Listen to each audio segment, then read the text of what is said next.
Hello बच्चों, कैसे हो आप लोग? बढ़िया। आशा करता हूँ कि आप सब स्वस्थ होंगे। बच्चों, आप सभी का स्वागत है आपके अपने YouTube channel Alex coaching classes में। बच्चों, हम लोग आज पढ़ेंगे ओसवाल का सैम्पल पेपर 3। सैम्पल पेपर 1 और 2 का वीडियो ऑलरेडी अपलोड हो चुका है। आई होप आप लोगों ने देख लिया होगा।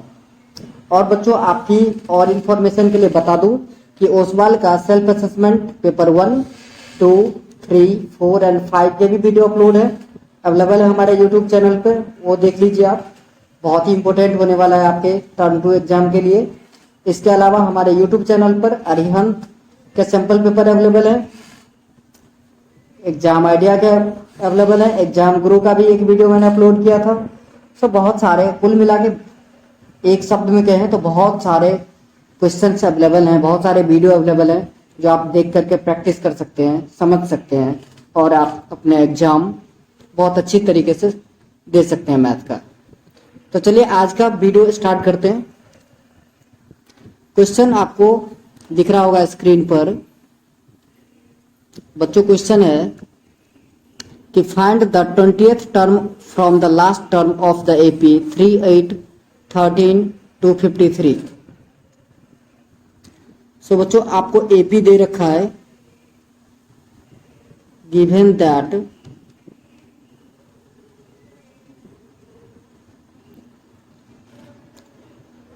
थ्री, 8, 13, 253 ये बच्चों एन है। सो लास्ट टर्म से आपको क्या निकालना है? 20th टर्म निकालना है। तो बच्चों, इसके लिए मैंने आपको दो फॉर्मूले बताए थे, दो तरीके बताए थे। पहले कि अगर A20 निकालना है तो A plus n minus 1 into D होता है, लेकिन इसमें आपको लगाना है AN minus n minus 1 into D. ठीक है बच्चों? ओके। सो यहाँ पर A का वैल्यू 3 गिवन है, D का वैल्यू हो जाएगा 8 माइनस का 3 मीन्स 5, और AN भी आपको दे दिया है, कितना? 253। सो बच्चों, A20 हो जाएगा AN means 253 minus 20 minus 1 into 5। सो बच्चों, 253 माइनस 19 इंटू 5। सो 253 माइनस 95 माइनस कर देंगे आप तो 13 माइनस 5 8 होगा, 14 माइनस 9 5 और 1। सो 158 आएगा आंसर। बच्चों, ये था मेथड 1। मेथड 2 कैसे करें? तो आपको क्या बोला था? लास्ट टर्म से निकालना है, तो आप एपी को उल्टा कर दीजिए। सो 253 देन आएगा 248 एंड आपका लास्ट टर्म आएगा बच्चों 3। क्लियर है? Now A equals to 253, D हो जाएगा आपका 248 माइनस 253। सो माइनस करने के बाद माइनस 5 आएगा D का वैल्यू। और अब आपको क्या निकालना था? A20। सो A20 के लिए फॉर्मूला हो जाएगा बच्चों A प्लस 19D, नॉर्मल तरीके से जैसे आप करते हो। तो 253 प्लस 19 इंटू माइनस 5 डी का वैल्यू। सो 253 माइनस 95 माइनस करेंगे तो अगेन 158 आएगा। इस दो मेथड से जो आपको अच्छी तरीके से समझ में आता हो उसी मेथड से आप सॉल्व करें। चलिए नेक्स्ट क्वेश्चन, क्वेश्चन नंबर 2 करने से पहले 1 के और पार्ट भी हैं, उसको भी कर ही लेते हैं हम लोग, है ना? 1 का और पार्ट। बच्चों, लिखा if 7th times the 7th term of an AP is equals to 11 times its 11th term. 7 time of A7 is equals to 11 times of A11।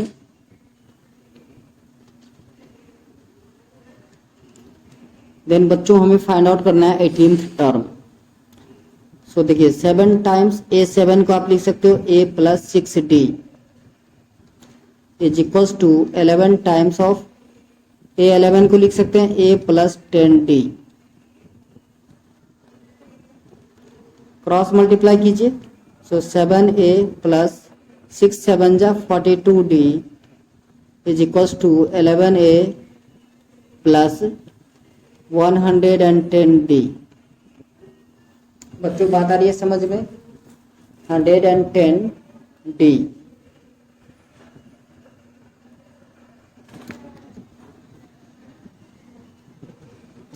Now 7a plus 42d minus 11a minus 110d is equals to 0। ठीक है बच्चों? Okay, सो 7a minus 11a, तो बच्चों minus का 4a आएगा। So minus 4a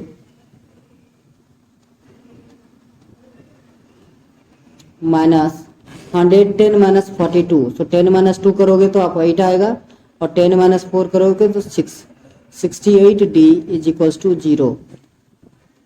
यहाँ से आप माइनस 4 कॉमन ले सकते हैं। So a plus 17d is equals to 0, या a प्लस ये माइनस 4 बच्चों डिवाइड होकर 0 हो जाएगा। So a plus 17d equals to 0।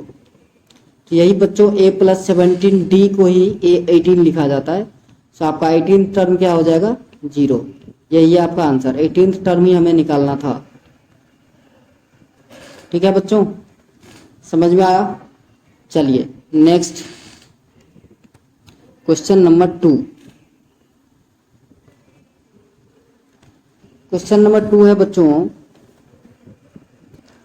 A fast train takes 3 hours less than a slow train for a journey of 600 kilometre. बच्चों 600 kilometre का distance एक fast train जो है वो स्लो ट्रेन से 3 घंटे कम में कवर अप कर लेता है। If the speed of the slow train is 10 kilometre per our less than that of the fast train. अब स्लो ट्रेन जो है बच्चों उसका स्पीड 10 किलोमीटर कम है, किससे? फास्ट ट्रेन से। ठीक है, then fast train, then find the speed of each train. तो आपको दोनों ट्रेन का स्पीड निकालना है। क्लियर? क्वेश्चन समझ में आ गया? चलिए सो बच्चों सबसे पहले आपको लेट करना पड़ेगा कि फास्ट ट्रेन जो है उसका speed x kilometre per hour है।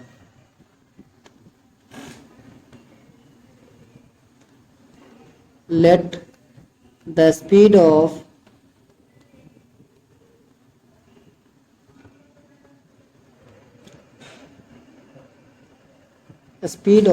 Fast train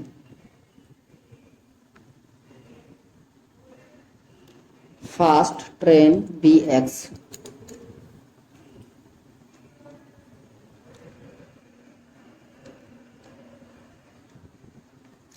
so speed of slow train क्या हो जाएगा बच्चों? 10 किलोमीटर कम था। So speed of slow train is equals to x minus 10 kilometre per hour. x minus का 10 किलोमीटर पर आवर, यहाँ भी आपको लिखना है x किलोमीटर पर आवर। अब बच्चों देखो डिस्टेंस आपको दे दिया है कितना? 600 किलोमीटर। तो देखिए टाइम निकालोगे आप, तो for time for fast train let it be t1। So t1 will be x by 600 and t2 time for slow train t2 will be 600 divided by x minus का 10। कोई दिक्कत है बच्चों? नहीं। अब देखिए ज़्यादा टाइम कौन ले रहा है? तो स्लो ट्रेन जो स्लो चल रही है जिसका स्पीड क्या है? x minus 10। सो 600 बाय x माइनस का 10 माइनस 600 बाई एक्स। बच्चों हम x बाय 600 लिख दिए, वो मिस्टेक है, 600 बाई एक्स आना चाहिए ना।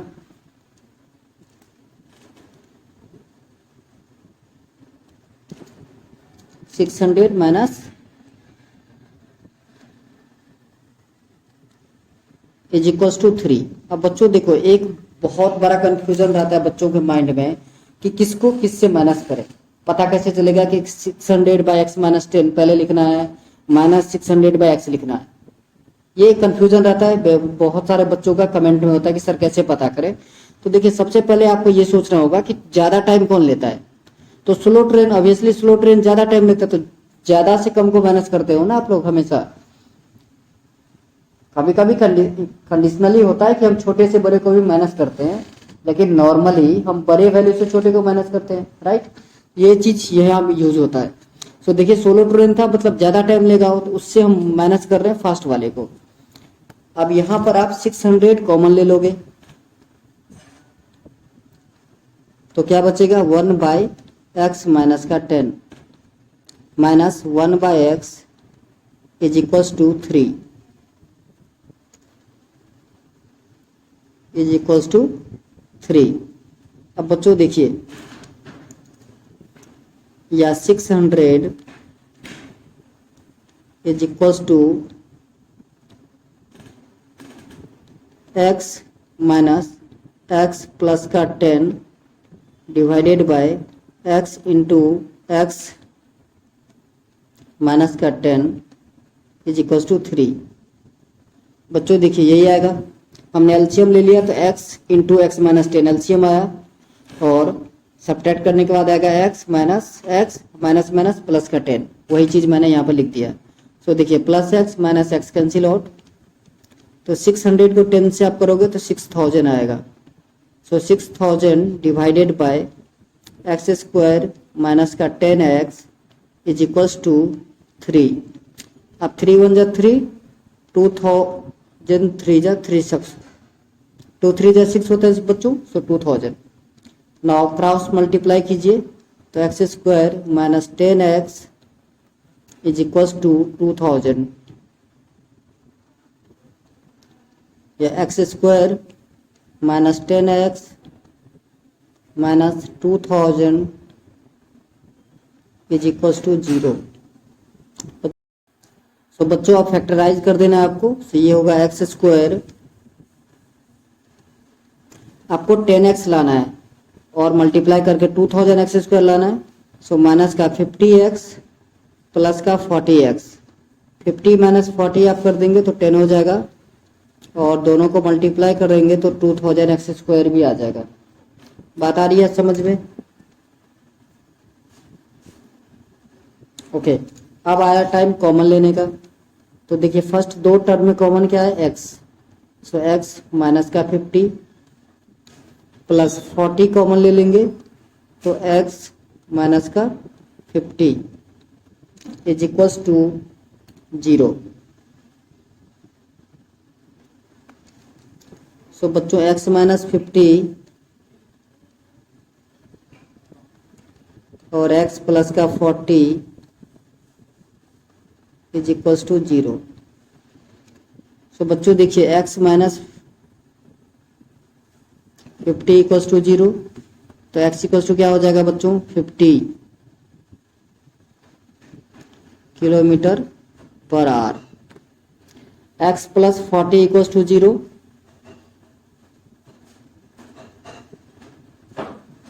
या x इक्वल्स टू माइनस का 40। सो बच्चों किसी भी ट्रेन का स्पीड माइनस नहीं हो सकता, सो लिख दोगे NP। NP stands for not possible. तो बच्चों देखो फास्ट ट्रेन का स्पीड जो है हमने एक्सीलरेट किया था तो 50 किलोमीटर पर आवर हो गया, तो जो स्लो ट्रेन है उसका स्पीड कितना हो जाएगा, 50 minus 10 that is 40 kilometre per hour. Clear है? चलिए next question number 3। Third question है बच्चों, in the given figure PQ is chord of length 6 centimetre. Okay बच्चों PQ जो है वो 6 सेंटीमीटर है, ये वाला distance, of the circle of radius 6 centimetre. Radius भी बच्चों 6 सेंटीमीटर है ये दोनों। ओके सो इसका मतलब ये कि POQ जो है वो इक्विलेटरल ट्रायंगल है। क्लियर? इतना तो पता चल गया। TP and TQ are tangent to the circle at point P and Q respectively. Then find angle PTQ P T Q मतलब बच्चों ये एंगल फाइंड आउट करना है अपने को, ये एंगल, ठीक है।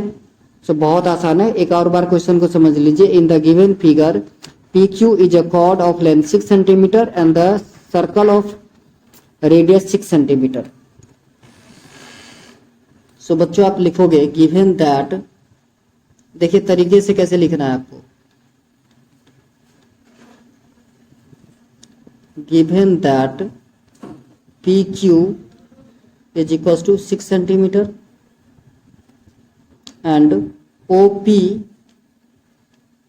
equals to OQ is equals to 6 centimetre. ये क्या है बच्चों, रेडियस।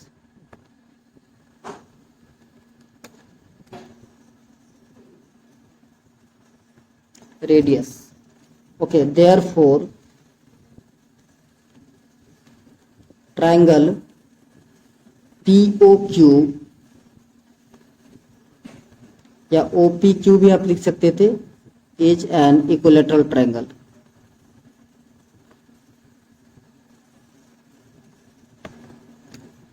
इक्विलैटरल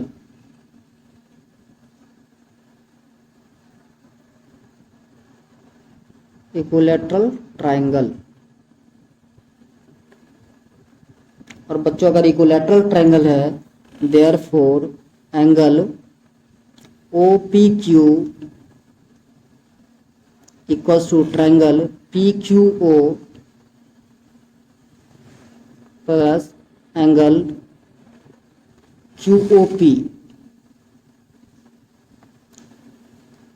प्लस ना लिख के बच्चों हम इक्वल्स टू लिख सकते हैं, इक्वल्स टू 60 डिग्री। अब आपको पता है इक्विलैटरल ट्रायंगल जो होता है वो 60 डिग्री का होता है, ईच एंगल उसका, ठीक है। ओके अब देखिए आपको एक क्वाड्रिलेटरल दिख रहा होगा, क्या, TPOQ। यहाँ पर देखिए PT और PQ, TP और TQ टेंजेंट है, तो देयरफॉर ये 90 डिग्री एंगल हो जाएंगे, ये भी 90 डिग्री हो जाएगा, क्योंकि आपको पता है रेडियस जो है वो ऑलवेज टेंजेंट पर परपेंडिकुलर होता है। सो इन quadrilateral OPTQ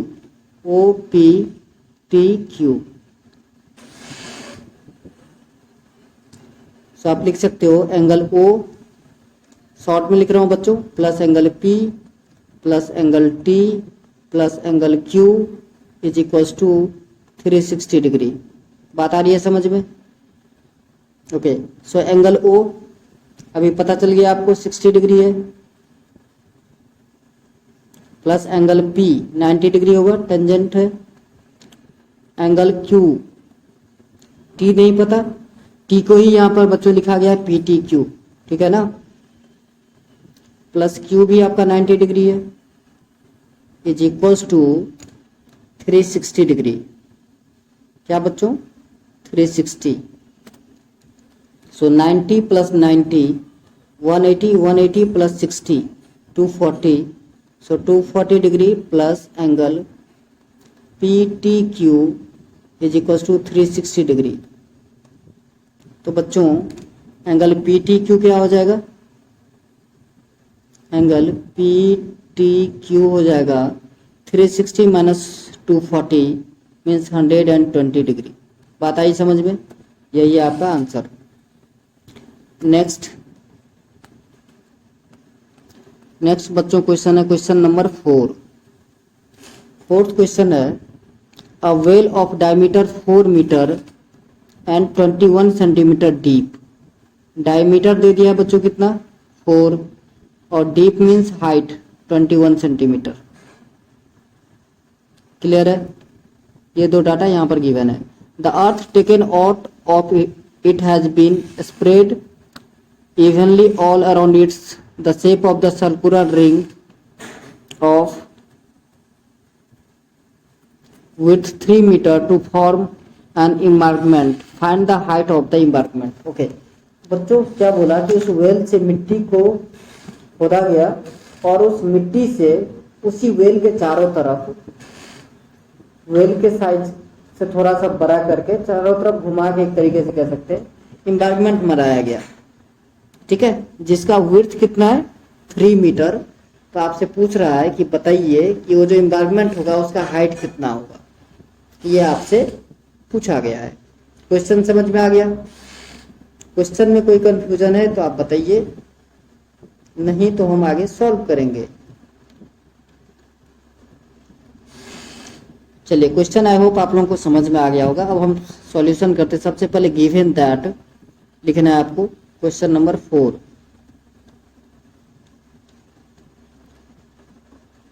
given that diameter of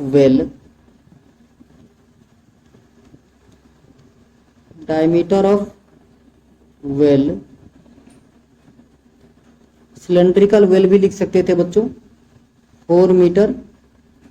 तो आपका रेडियस हो जाएगा 4/2 that is 2 metre.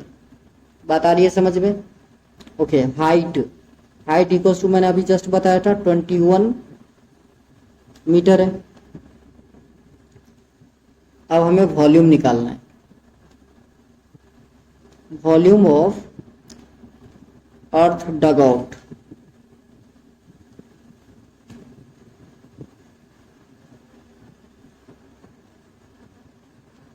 Equals to pi r square h, क्योंकि वेल जो होता है बच्चों आपका वो किस शेप में होता है? तो ये होता है आपका सिलेंड्रिकल शेप में। सो पाई का value 22/7 into r square means 2 × 2 और हाइट 21। सो 7 × 1 = 7, 7 × 3 = 21। सो बच्चों 3 × 2 = 6, 6 × 2 = 12। सो 22 × 12 264 मीटर क्यूब। कोई दिक्कत है बच्चों? ओके।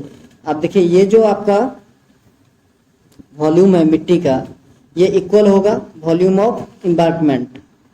समझ में आ रही है आप लोगों को? ओके। सो बच्चों, अगर शेप आप देखना चाहो तो कुछ इस टाइप का शेप बनाना चाहता है वो एम्बार्कमेंट। देखिए, ये आपका वेल है, इसके चारों ओर मतलब कुछ इस टाइप से, देखिए ऐसे ऐसे बनाना है।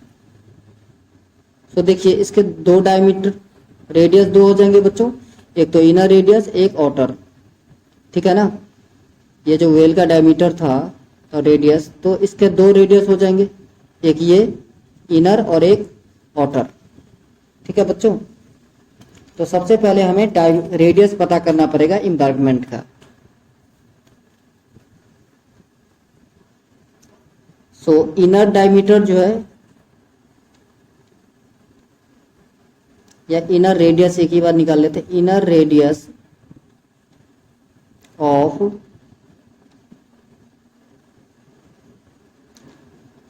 Embankment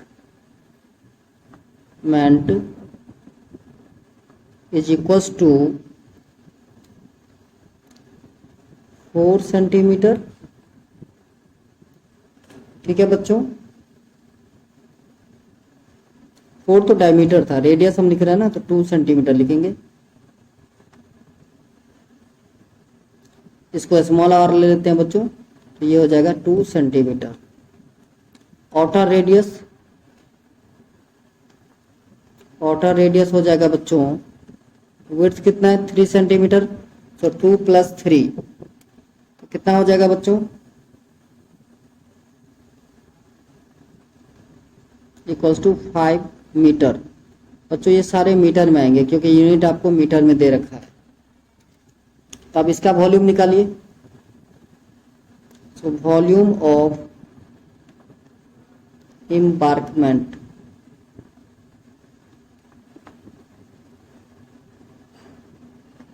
is equals to pi r square h. So pi का वैल्यू है बच्चों 22/7। 2 रेडियस है आपके, इनर आउटर। सो आउटर का स्क्वायर मीन्स 5 का स्क्वायर माइनस इनर 2 का स्क्वायर इंटू हाइट नहीं पता अपने को, हाइट ही तो पता करना है। सो देखिए 22/7 इंटू 5 का स्क्वायर 25 माइनस 2 का स्क्वायर 4 इंटू एच। सो 22/7 इंटू 21 इंटू एच। सो 7 1 जा 7, 7 3 जा 24, सो 22 3 जा 66H। अब बच्चों देखिए ये वॉल्यूम जो है वो जो volume of earth dug out था दोनों के इक्वल हो जाएंगे। सो 66H इज इक्वल्स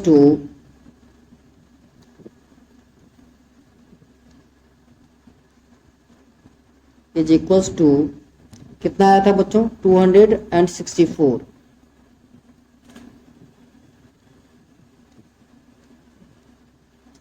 तो H हो जाएगा बच्चों 264 डिवाइडेड बाय 66, सो 4 मीटर आएगा बच्चों हाइट ऑफ द इम्पार्टमेंट। समझ में आया? ये था आपका क्वेश्चन नंबर 4। चलिए next question number 5। Question number 5 है बच्चों, find the mode of the following frequency distribution. Mode निकालना है। तो बच्चों मोड के लिए जो हमारा रिक्वायर्ड डाटा होता है वो होता है क्लास इंटरवल, CI चाहिए अपने को, और क्या चाहिए फ्रीक्वेंसी।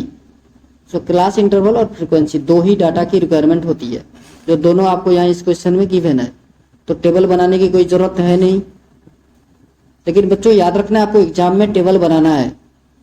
ऐसा नहीं कि हम टेबल यहाँ नहीं बना रहे तो आप भी ना बनाओ, टेबल बना देना आप। 1 मिनट लगता है टेबल बनाने में जो डाटा गिवन होता है। तो हम यहाँ से बच्चों देखेंगे सबसे पहले मोड निकालने के लिए हमें मॉडल क्लास की ज़रूरत पड़ती है। तो आप पूछोगे सर मॉडल क्लास कैसे फाइंड आउट करें? तो बच्चों जिसका फ्रीक्वेंसी सबसे ज़्यादा होता है वही क्लास इंटरवल आपका मॉडल क्लास होता है। यहाँ सबसे ज़्यादा फ्रीक्वेंसी जो है बच्चों 16 है, सो मॉडल क्लास क्या हो जाएगा 30 to 40, 30 to 40। अब इसमें हमें L चाहिए होता है, L होता है lower limit of the model class, that is 30 given है। दूसरा बच्चों F1 होता है frequency of the model class, that is 16। F0 चाहिए, ये होता है F0 बच्चों नंबर लाइन पर लेफ्ट हैंड साइड में आता है। सो यहाँ भी लेफ्ट हैंड साइड में चलिए तो आपको 10 दिख जाएगा। F2 नंबर लाइन पे बच्चों 1 के राइट हैंड साइड में आता है, सो यहाँ भी राइट हैंड साइड जाओगे आप तो 12 मिल जाएगा। और H हाइट होता है, हाइट बच्चों यहाँ पर 10 का डिफरेंस है आपके क्लास इंटरवल में, सो H 10 हो गया। Now mode equals two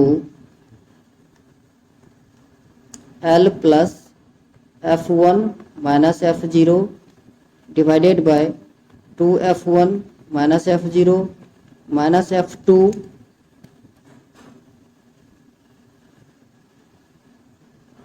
into H। So L बच्चों हमें पता चल गया है 30 plus F1 16 minus F0 10 divided by 2 into 16 minus 10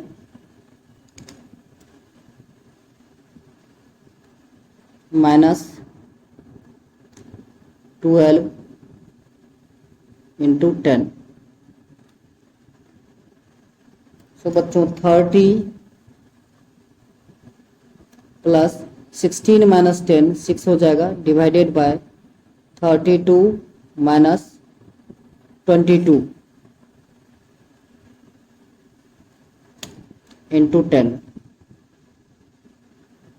so बच्चों ये हो जाएगा आपका 30 प्लस 6 बाय 10 इंटू 10। सो 10 से 10 कैंसिल आउट, तो आपका आंसर आएगा 36। यही है बच्चों आंसर। तो चलिए आज के लिए बस इतना ही, मिलते हैं नेक्स्ट वीडियो में। जय हिंद, जय भारत।